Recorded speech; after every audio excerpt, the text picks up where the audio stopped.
censorship, questioning whether or not the Earth is a globe has been deemed harmful thought. But why is this? We seem to be conditioned to think that the issue has been scientifically settled. But this is not the case. Our most popular scientists recognize that the geocentric model, where the Earth is at the center of the universe, is observably accurate.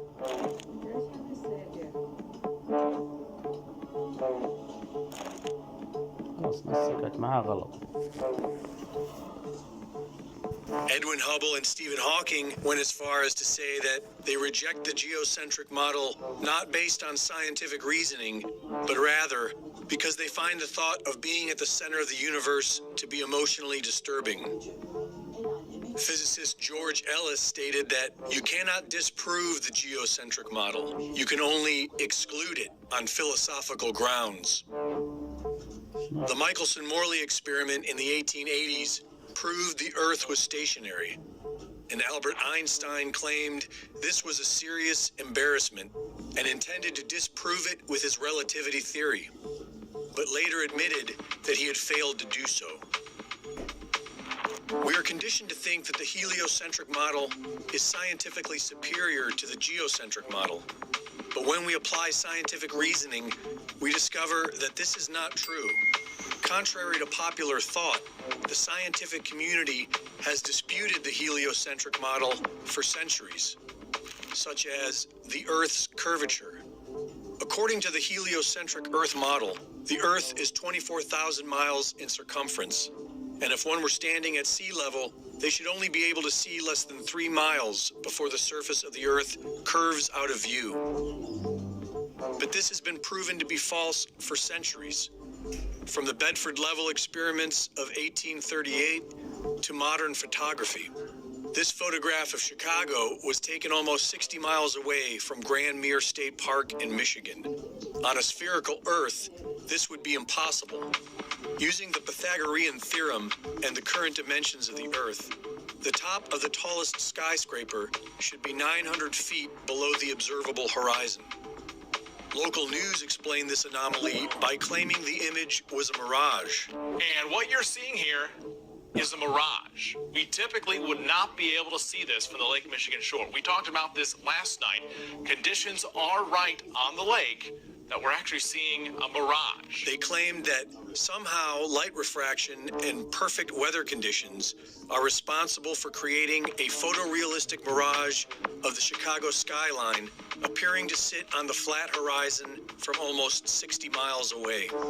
Anomalies in the Earth's curvature can also be found in old lighthouses, able to be seen for several miles past what is possible on the heliocentric model, and weapons guidance systems that are capable of sighting targets that would only be possible on a flat plane. We are accustomed to observing ships disappearing over the curve, but with modern consumer cameras, we can observe that this seems to be an optical illusion based on light reflection and the laws of perspective. Many of us tend to think the planet is too big to observe curvature, but the empirical evidence tells us that either the surface of the Earth is a flat plane or the planet is at least 100 times bigger than we are told. Another very intriguing argument for flat earthers is Antarctica, the mysterious massive continent at our southern pole that nobody is allowed to explore.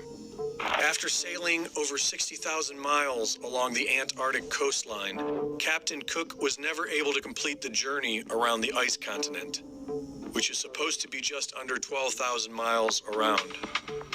Neither was James Clark Ross or the British ship Challenger. Nobody has ever successfully circumnavigated Antarctica. Many so-called flat earthers claim that these attempts failed because Antarctica is actually a massive ice barrier that surrounds the flat surface of the Earth. The azimuthal equidistant projection map, produced by the U.S. Geological Survey, has been used for centuries for the fact that all directions or azimuths are correct and all distances are at true scale. Studying this map, one can clearly see how man has been able to accurately circumnavigate the Earth on a flat plane model. And if it is in fact accurate, then it explains why after 60,000 miles, nobody has been able to completely circumnavigate Antarctica. Interestingly, this is also the map used by the United Nations. Admiral Richard Byrd, Medal of Honor winner, youngest admiral in the history of the Navy, and recipient of 3 ticker tape parades in his honor, led 4 expeditions to Antarctica. The 4th being a military operation known as Operation High Jump, with an aircraft carrier group, 4,700 men, 13 support ships, and 33 aircraft. Their stated mission was to establish the Antarctic research base Little America 4, but many believe the true nature of the secret mission was to root out the Nazis who arrived in 1939, claiming New Swabia and setting up a Nazi presence in Antarctica.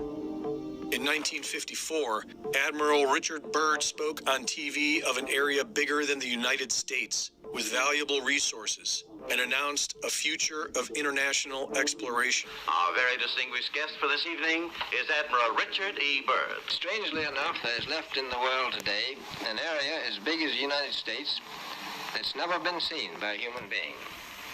And that's beyond the pole on the other side of the South Pole from Middle America. We've found enough coal within 180 miles of the South Pole in a great ridge of mountains. It's not covered with snow, enough to supply the whole world for quite a while. And I think it's quite astonishing that there should be an area as big as that unexplored. It's a tremendous So there's a lot of adventure left down at the bottom of the world. Admiral, do you hope to see that? I do. So I'm willing to say to you that there will be a number of expeditions that will follow, I think, year after year, to the bottom of the world, because the government has really become interested. But this never happened.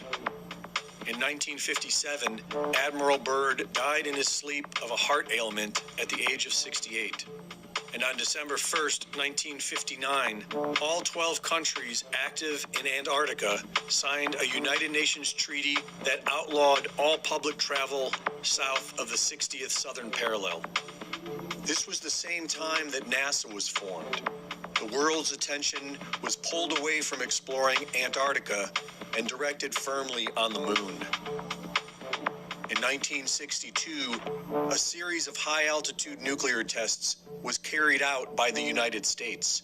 It was called Operation Fishbowl, which has caught the curiosity of many flat Earth researchers because the flat Earth model shared by the ancients was one where we lived within a sphere, upon a flat surface, and surrounded by a massive dome, like a fishbowl, or the Truman Show.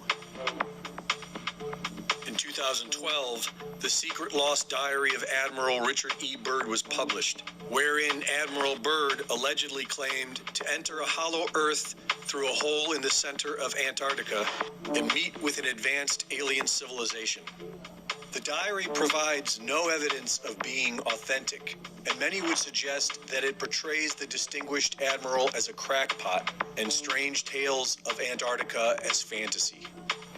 To this day, the public is strictly prohibited from traveling below the 60th southern parallel. Nobody has ever completely circumnavigated Antarctica, and airplanes are prohibited from flying over the icy continent.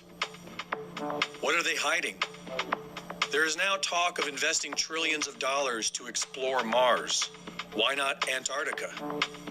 If sharing videos about flat Earth is harmful, why not put it all to rest by circumnavigating Antarctica, documenting everything, and prove that the Earth is a spinning globe?